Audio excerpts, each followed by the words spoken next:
BNP চেয়ারপারসনের গুলশান কার্যালয়ে প্রথমবারের মতো অফিস করেছেন দলের ভারপ্রাপ্ত চেয়ারম্যান তারেক রহমান। দীর্ঘ ১৭ বছর পর দেশে ফেরার তৃতীয় দিনের মাথায় মায়ের অফিসে গেলেন তিনি।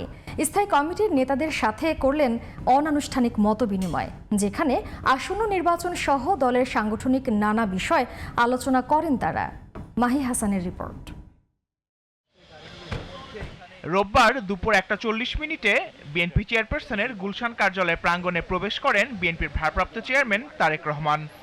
সবার সাথে শুভেচ্ছা বিনিময় পর্ব শেষে কার্যালয়ে প্রবেশ করেন তিনি। ১/১১ রাজনৈতিক পট পরিবর্তনের পরে বিএনপি চেয়ারপারসন বেগম খালেদা জিয়ার জন্য এই কার্যালয় খোলা হয়। ফলে গুলশান কার্যালয়ে ভারপ্রাপ্ত চেয়ারম্যানের রোববারই ছিল প্রথম আগমন। প্রথমে অফিসটি ঘুরে দেখেন তিনি, পরে নিজের জন্য নির্ধারিত কক্ষে গিয়ে স্থায়ী কমিটির সদস্যদের সাথে মতবিনিময় করেন বিএনপির ভারপ্রাপ্ত চেয়ারম্যান।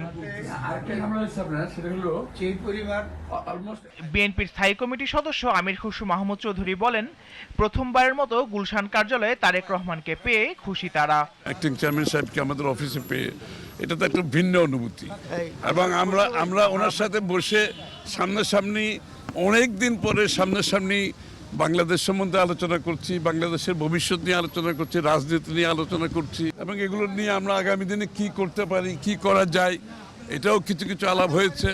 অনানুষ্ঠানিক বৈঠকে নির্বাচন সহ সাংগঠনিক নানা বিষয়ে আলোচনা হয়েছে বলে জানান বিএনপির স্থায়ী কমিটির সদস্য খন্দকার মোশাররফ হোসেন ও গয়েশ্বর চন্দ্র রায়।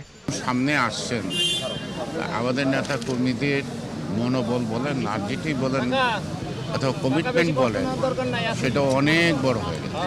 নির্বাচন সংক্রান্তই যে সকল বিষয় আছে এগুলো নিয়ে আমরা আলাপ আলোচনা করেছি। বিএনপির সিনিয়র নেতারা জানান, নির্বাচন ও সাংগঠনিক কার্যক্রম পরিচালনায় নিয়মিত গুলশান কার্যালয়ে বসবেন বিএনপির ভারপ্রাপ্ত chairman Tarique Rahman. Mahi Hasan, DTV news, Dhaka.